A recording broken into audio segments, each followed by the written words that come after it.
Let me just say first, when I was chairman of this committee, 2015, we passed the Cyber Information Sharing Act, the ranking member and I did together. It's been a very bipartisan issue. 2018, we passed the Cybersecurity and Information Security Agency permanent authorization.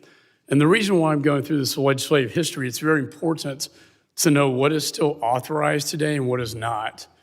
One of the most critical pieces of CISA, as we imagined in Congress, was to share information with the private sector, not only to the private sector, but from the private sector, which holds about 80% of the cyber threat information. Would you agree with that, sir?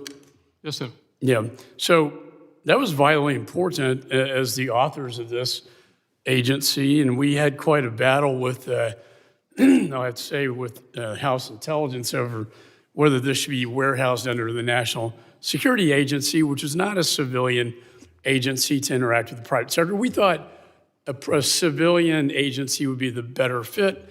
I like to think that we were right about that.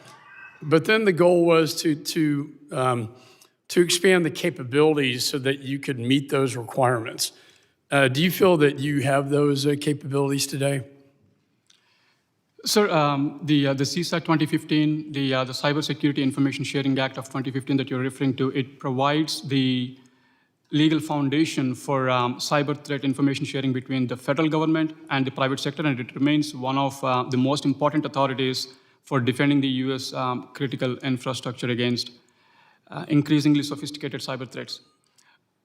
Okay, so now let me go back to the authorizations, because this is really important for the committee members to know that now CISA, the agency, was permanently authorized, so there's no expiration. However, there is one on the Cyber Information Sharing Act, which was brought about by a compromise with various members who would not vote for it unless we put that expiration term in there. So as of now, it is no longer authorized. It was temporarily reauthorized in the CR, which will expire January 30th. So if I could correct myself, it will expire on January 30th of this year. Mr. Garbarino and Mr. Thompson introduced a reauthorization that passed in the Homeland Approach bill, but did not go to the Senate. It is not in the Homeland Approach that we're voting on this week.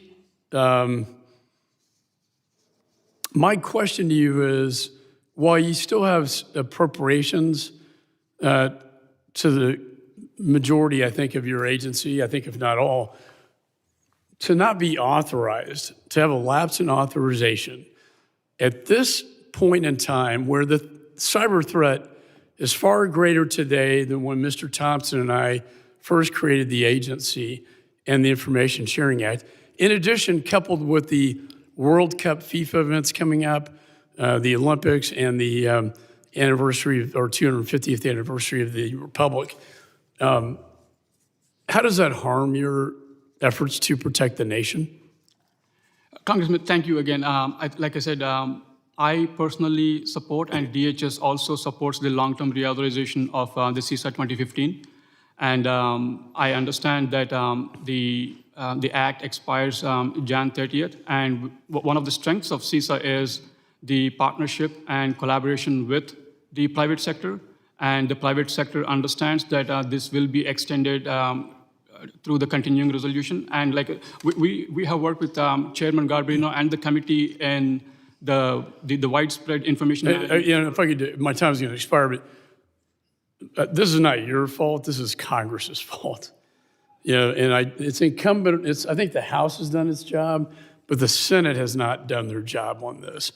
And so it's vitally important, and this is a message to the Senate, that when we do pass this, again, that the Senate reauthorize your mission. Otherwise, your ability to collect 80% of the threat information from the private sector is gone. You're no longer authorized to do that by law. And so that is why that is so important, sir. And this has always, as Mr. Thompson knows, always been a bipartisan issue. I really hope, I don't have any doubt on my colleagues on the other side of the aisle or in the House we're going to get this done, but the Senate, for the sake of the nation and our security, needs to act on this. It is highly irresponsible, and quite frankly, it's just downright dangerous what they're doing. And they're playing games with something that's very serious.